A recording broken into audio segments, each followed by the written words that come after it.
बड़ी खबर इस बीच बता देते हैं, बांकीपुर में प्रशांत किशोर को निर्णायक बढ़त मिली है। 23 राउंड के बाद 13,269 वोटों से आगे चल रहे हैं प्रशांत किशोर।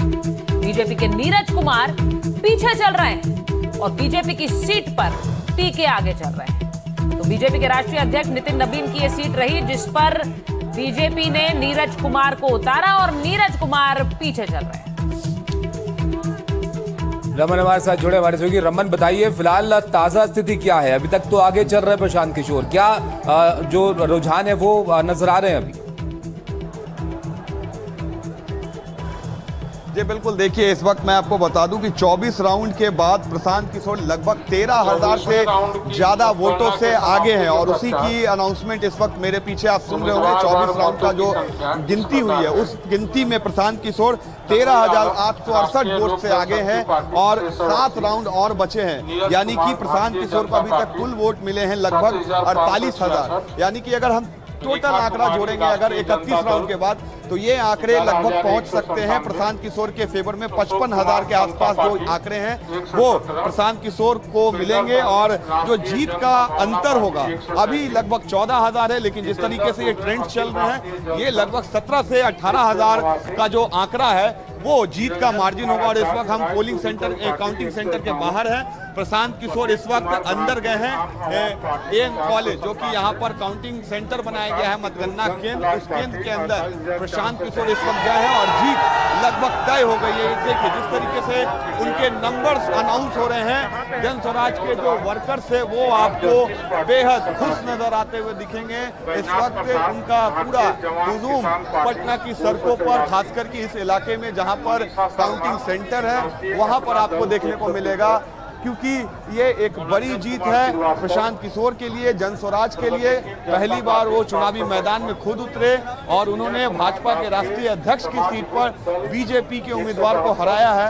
तो ये आप समझ सकते हैं इस जीत के क्या मायने होंगे।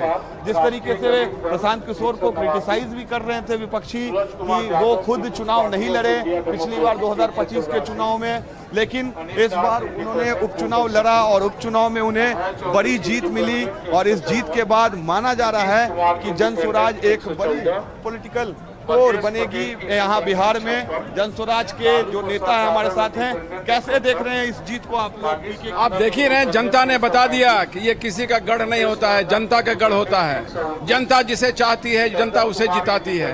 और भाजपा ने जो कहा था कि वो कुत्ता बिल्ली को खड़ा करेंगे जीत जाएंगे, उनका अहंकार टूट गया। जनता ने उम्मीद थी कि आप इस सीट पर इतने मार्जिन थी, एकदम हाँ एकदम उम्मीद थी जनता। हाँ आप देख नहीं रहे थे पिछले 10 दिन में जनता का क्या रिएक्शन था। हर एक जनता चाह रही थी कि प्रशांत जी जो है इस बार सदन में जाएं। ये बताइए इस जीत से आपको लगता है कि 30 के चुनाव में आप लोगों को एक बड़ा फैक्टर निश्चित फायदा होगा। ये जीत का जो है बहुत दूरगामी परिणाम होगा। ठीक है, और बिहार में एक नई राजनीति को रमन, जब आप लोगों से बात कर रहे हैं, प्रभाकर भी हमारे साथ जुड़े हुए हैं, वो भी पटना में मौजूद हैं। जन स्वराज के जो समर्थक हैं, पीके के जो समर्थक हैं, वो सड़कों पर आए हुए हैं।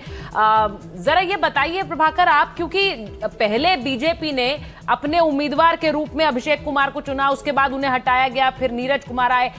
क्या इस चयन के बदलाव से बीजेपी के परिणाम पर असर पड़ा है? क्या आपको लगता है, या फिर पीके उसी तरह से जगह बनाते जैसा वो अभी बनाते हुए दिख रहे हैं?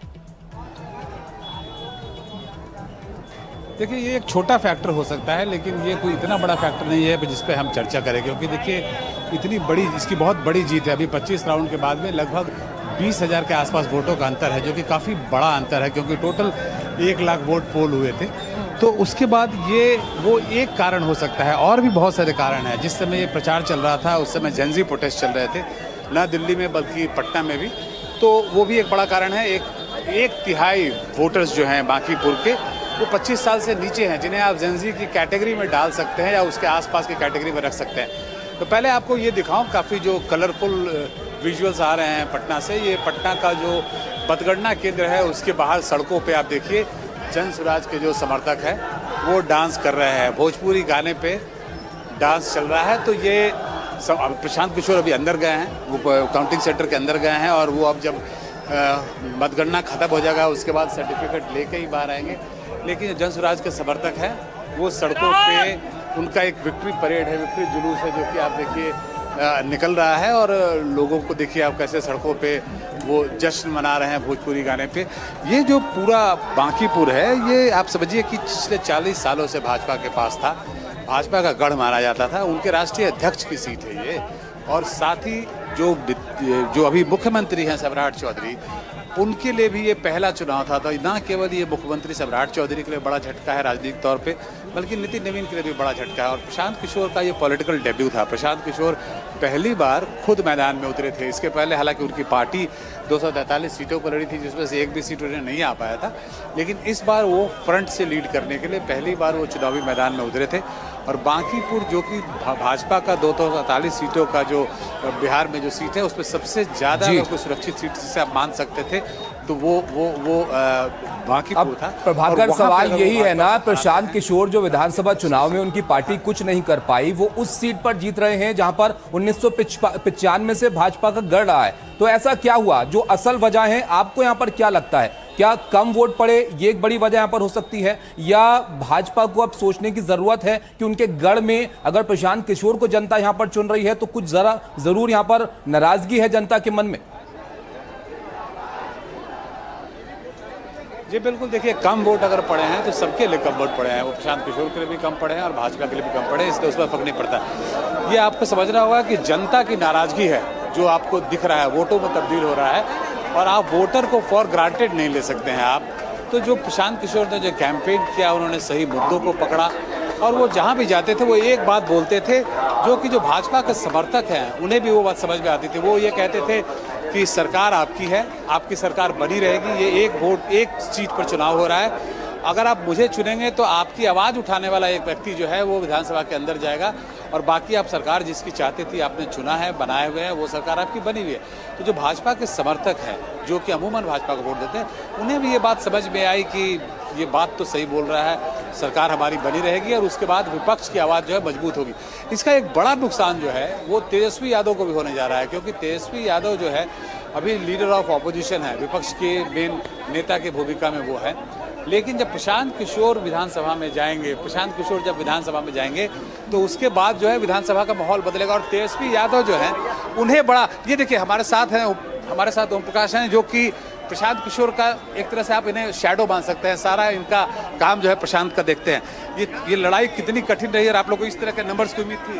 नहीं, लड़ाई बहुत कठिन थी, लेकिन हम लोग जीत को लेकर के शुरू से आश्वस्त थे, और जो आप देख रहे हैं इसको हम लोगों को पहले से पता था कि हम लोग चुनाव जीतेंगे। लोगों ने भाजपा को रिजेक्ट किया है कि प्रशांत किशोर का एक्सेप्ट? अब ये भाजपा के लिए यहाँ पे चुनाव के बाद, ये पहला चुनाव था विधानसभा चुनाव के बाद, तो भाजपा का रिजेक्शन भी है। और प्रशांत किशोर बिहार में एक नई राजनीति जो करना चाहते हैं उसको लेकर के जनता ने उनको नई राजनीति जी नई राजनीति जो हम लोग बिहार में एक विकास की राजनीति, शिक्षा को लेकर के जो काम करना चाहते हैं, जनता ने उस पर मुहर लगाया है कि प्रशांत किशोर को भी मौका मिलना चाहिए।